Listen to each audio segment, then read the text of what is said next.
नमस्कार, मी Bhimrao Lonare, IBM TV9 news आणि WH न्यूजमध्ये मी आपलं स्वागत करत आहे। यावेळी मी उत्तर नागपूर परिसरामध्ये आहे आणि उत्तर नागपूर परिसराच्या कमाल चौक या भागामध्ये आहे, जिथे स्वर्गीय भानुताई गडकरी डायग्नोस्टिक सेंटरचं उद्घाटन करण्यात आलेलं आहे। आमच्यासोबत माजी भाजपचे जे आमदार आहेत डॉक्टर मिलिंद माने ते आमच्यासोबत आहेत।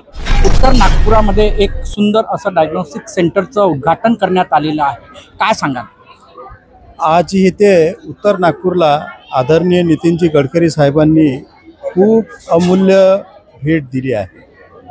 स्वर्गीय भानुताई गडकरी यांच्या मातोश्रीच्या नावे हे डायग्नोस्टिक सेंटर जे आहे उत्तर नागपूरमध्ये सुरू करण्यात आलेलं आहे। यामुळे उत्तर नागपुरातील खरोखर जी गोरगरीब जनता आहे की जी MRI साठी पैसे खर्च करू शकत नाही, CT स्कॅन, एक्सरे आणि महागड्या पॅथॉलॉजी लॅबोरेटरीज ज्या आहेत त्या ठिकाणी जाऊन आपल्या तपासण्या करू शकत नाही, अशा गरीब रुग्णांच्यासाठी हे सेंटर जे आहे हे वरदान ठरणार आहे। आणि मी नितीन गडकरी साहेबांचे आणि कांचनताई गडकरी ताईंचे मी मनापासून आभार मानतो की त्यांनी उत्तर नागपूर खरोखर त्यांना उत्तर नागपूरच्या गोरगरीब जनतेचा कळवळा आहे म्हणून हे सेंटर त्यांनी इथे सुरुवात केलेलं आहे। मला निश्चित मी आश्वासित आहे की ह्या सेंटरमुळे अनेक गोरगरिबांचं कल्याण होणार आहे। कमी पैशामध्ये अत्यंत चांगले इन्व्हेस्टिगेशन्स होऊन त्यांचं रोगनिदान होणार आहे।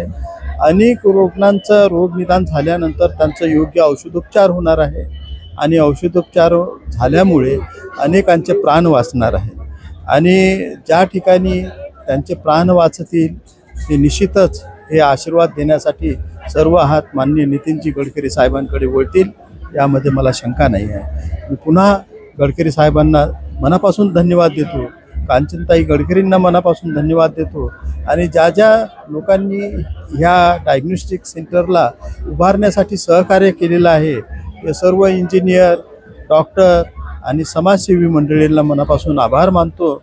आणि उत्तर नागपूरवर हे खूप मोठे उपकार झालेले आहेत असं माझा प्रांजळ मत आहे आणि याच्यातून अनेकांचं कल्याण होईल यामध्ये। एक गोष्ट असं आहे की डॉक्टर आंबेडकर रुग्णालय आपल्या उत्तर नागपूर परिसरामध्ये आहे, त्याचं सुद्धा डेव्हलपमेंट व्हायला हवं, परंतु त्या डेव्हलपमेंट होत नाही आहे। तुम्ही सुद्धा आमदार होते, तुमच्या काळात सुद्धा त्याच्या डेव्हलपमेंटसाठी प्रश्न उचललेला होता। आता नितीन राऊत आहेत, त्यांच्या काळात सुद्धा प्रश्न उचललेला आहे। त्याही डॉक्टर बाबासाहेब आंबेडकर रुग्णालयाचा सुद्धा विकास व्हायला हवा असं वाटत नाही का तुम्हाला? मला निश्चितपणे वाटते आहे।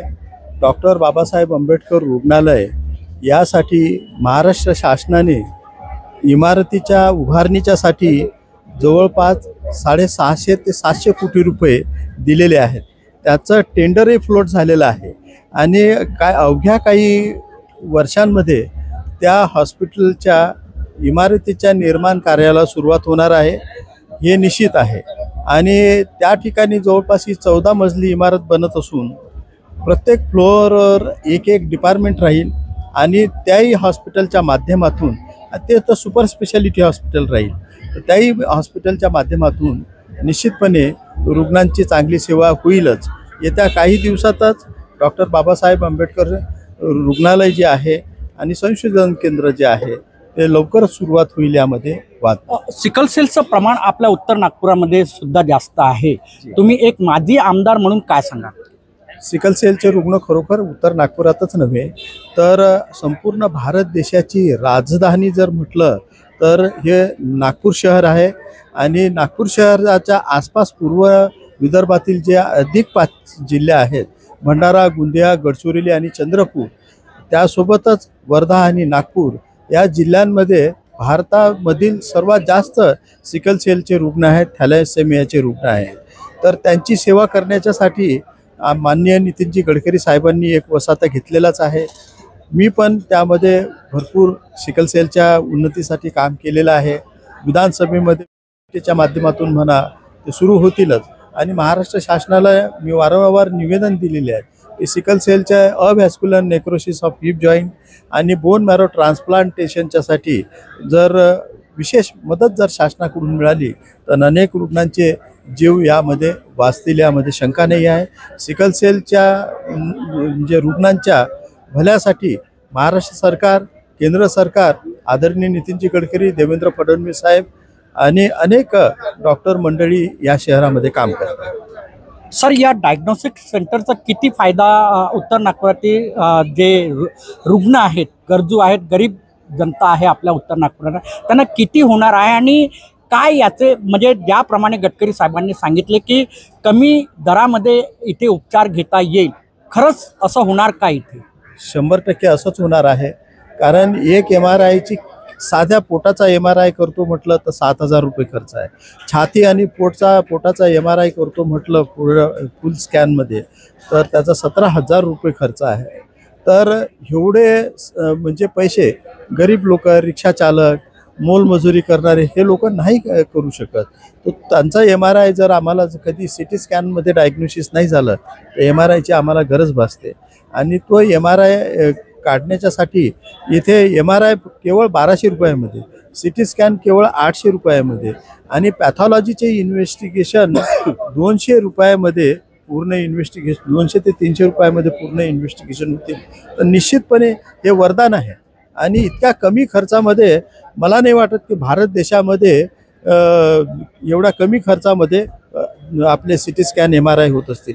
शासकीय रुग्णालयामध्ये सुद्धा डायच्यासाठी जो पैसा द्यावा लागतो, एक MRI काढण्याच्यासाठी किमान 2,000 ते 3,000 रुपये खर्च करावा लागतो, पैसे द्यावे लागतात शासनाला, तेव्हा MRI होतो.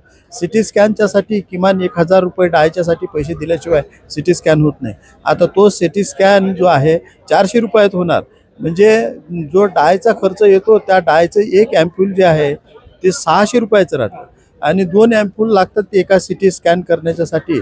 तर 1200 रुपयाच्या ॲम्प्यूल पेशंटला शासकीय रुग्णालयात नेऊन द्यावे लागतात, तेव्हा त्यांचा CT स्कॅन होतो किंवा MRI होतो. पण या ठिकाणी केवळ 400 रुपयामध्ये CT स्कॅन होणार आहे.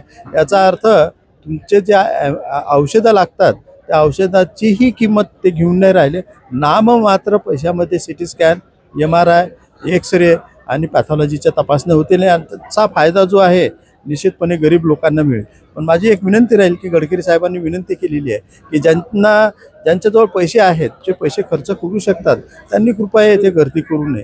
पैसे वाचवण्यासाठी चांगले लोक जर, श्रीमंत लोक जर इथे रांगा लावतील की बा कमी पैशात इथे माझा CT स्कॅन होईल, MRI होईल आणि पैसे वाचवतील, तर त्यांनी तसं करू नये.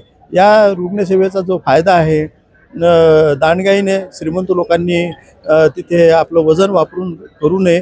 गरीब लोकांना मात्र याचा फायदा निश्चितपणे झाला पाहिजे अशी माझी प्रांजळ विनंती आहे. निश्चितच जे माजी आमदार आहेत भाजपचे डॉक्टर मिलिंद माने यांनी सांगितलेलं आहे की उत्तर नागपुरामध्ये कमाल चौका परिसरामध्ये जे डायग्नोस्टिक सेंटर उघडण्यात आलेलं आहे त्याचा निश्चितच गरीब आणि गरजू जे रुग्ण आहेत त्यांना फायदा होणार आहे आणि कमी दरामध्ये इथे जे आहे उपचार होईल असं डॉक्टर मिलिंद माने सरांनी सांगितलेलं आहे. आपण बघत राहा IBM TV 9 news WH news. आमच्या चॅनलला लाईक करा, सबस्क्राईब करा, आयकॉन बेल बटन दाबण्यात विसरू नका. धन्यवाद, नमस्कार, जय भीम, नमो बुद्ध.